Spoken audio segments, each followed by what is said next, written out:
جنہوں نے پورے پاکستان کو اس وقت ٹیک اوور کیا ہوا ہے اور مائنورٹیز کا بالکل حال خراب کر کے رکھ دیا ہے. میں آپ کو مائنورٹیز کے اوپر کیا چیزیں ہوتی ہیں اس کے بارے میں بتاؤں. ایک تو ہوتی ہے سیدھی سیدھی فورسڈ کنورژن، جو کہ بہت تیزی سے پاکستان میں ہو رہی ہے اور خاص طور پہ سندھ میں ہو رہی ہے. سندھ پروونس میں، جو کہ ایک صوفیوں کا صوبہ تھا، سندھ تو بھارت کے انٹیگریشن کا حصہ ہوتا تھا، جو کہ بھارت کے نیشنل اینتھم میں بھی ہے. آج سندھ کی حالت یہ ہے کہ وہاں پہ ایک میاں مٹھو نام کا ایک مولوی ہے جو وہاں پہ پروموٹ کرتا ہے کہ ینگ بچوں کو جو مدرسوں میں پڑھتے ہیں کہ اگر تم لوگوں نے کسی نان مسلم لڑکی کو کنورٹ کر دیا تو تم لوگ سیدھے جنت میں جاؤ گے. اب یہ غریب بچے جو مدرسوں میں پڑھتے ہیں، جن کا کوئی حال احوال نہیں ہے، جن کی کوئی زندگی نہیں ہے، وہ آپ کو پتہ ہے مدرسوں میں کس طرح بچوں کا ایکسپلائٹیشن ہوتا ہے، مدرسوں میں کیا سلوک ہوتا ہے، بچوں کے جو ریپ ہوتے ہیں، ان کو مارا جاتا ہے، ان کو زنجیروں میں باندھا جاتا ہے. وہ بچے جب وہ تنگ ہوتے ہیں، اور 12 14 15 16 سال کے یہ لڑکے جب اپنی زندگی سے تنگ، اپنی غربت سے تنگ، اپنے مولویوں کے ایکسپلائٹیشن سے تنگ، تو ان کو جنت کا شارٹ کٹ نظر آتا ہے.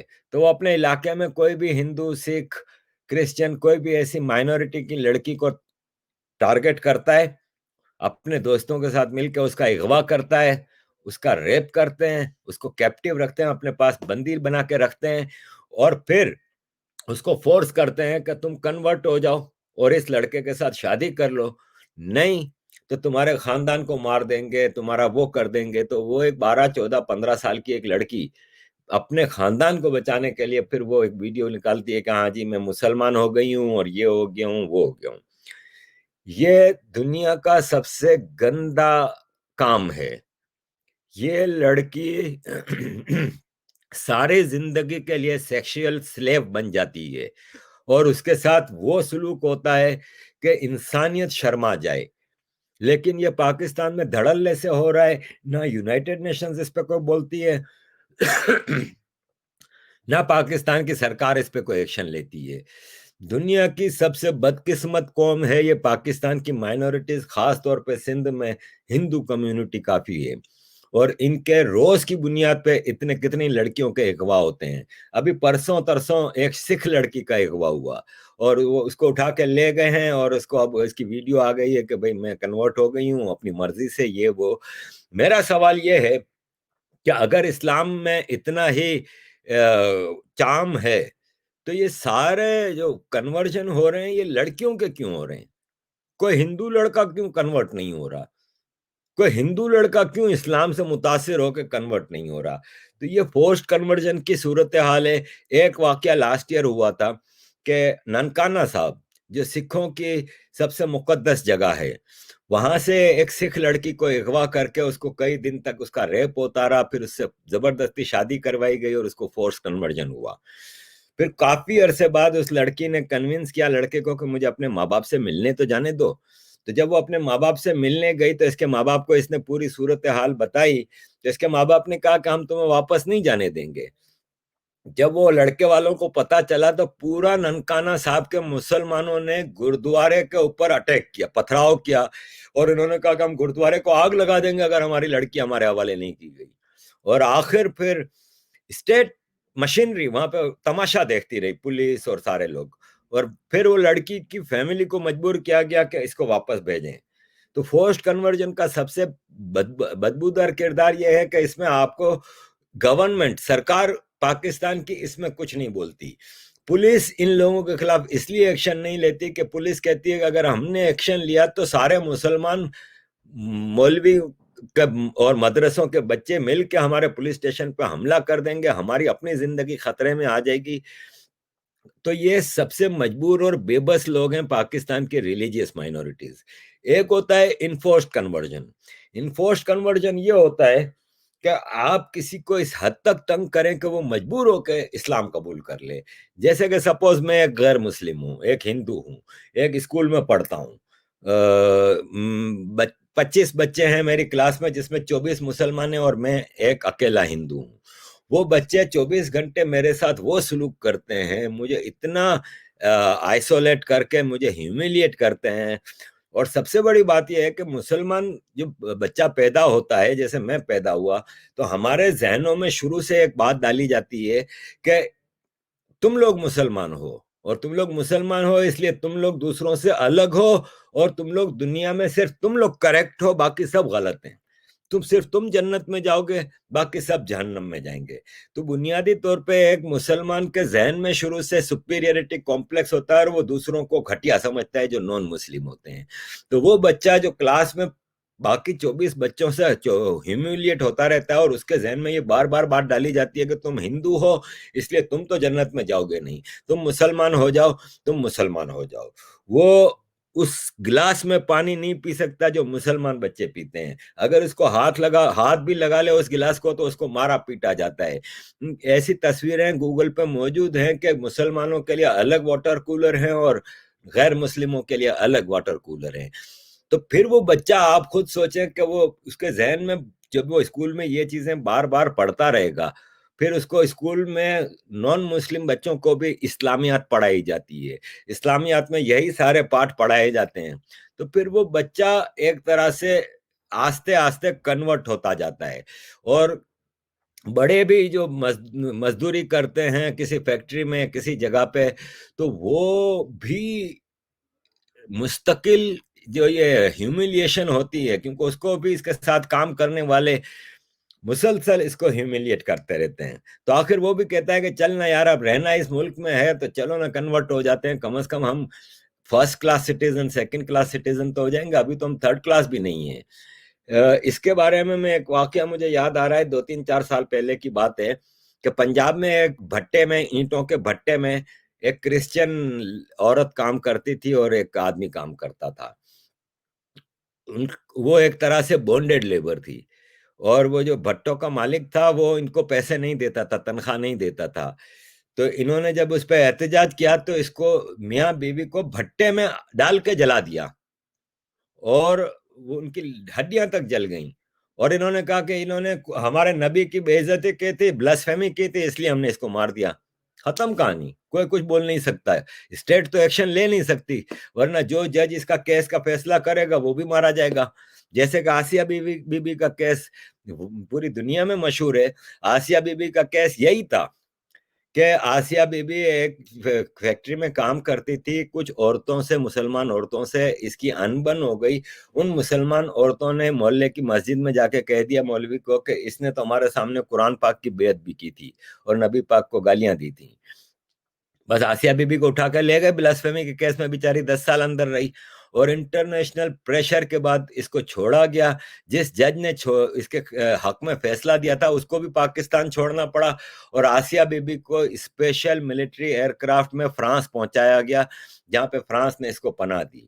آپ دیکھیں کہ آسیہ بی بی نے فرانس میں پہنچتے ہی یہ بیان دیا کہ میں سوچ بھی نہیں سکتی مسلمانوں کے قرآن اور اس کے نبی کی بے ادبی کرنے کی، میں نے ایسا کچھ کیا ہی نہیں تھا، یہ ایک ذاتی جھگڑا تھا جس میں انہوں نے مجھے ٹارگٹ کیا۔ ایون آج 2 سال ہو گئے آسیہ بی بی کو فرانس میں رہتے ہوئے، ابھی 2-3 ہفتے پہلے انہوں نے ایک میگزین کو انٹرویو میں واپس یہ کہا کہ میں پاکستان واپس جانا چاہتی ہوں، لیکن میں سوچ بھی نہیں سکتی کہ مسلمانوں کے قرآن کے بارے میں یا ان کے نبی کے بارے میں کوئی غلط بات کروں۔ تو یہ ہے جی پاکستان میں فورسڈ اور انفورسڈ کنورژن کی۔ اب آ جاتے ہیں جو فیکشنل مائنورٹیز ہیں، جو کہ مسلمان تو ہیں لیکن ان کو ایکسٹریمسٹ فورسز جیسے یہ دیوبندی اور ان کی طرف سے مسئلہ ہے، خاص طور پہ شیعوں کو۔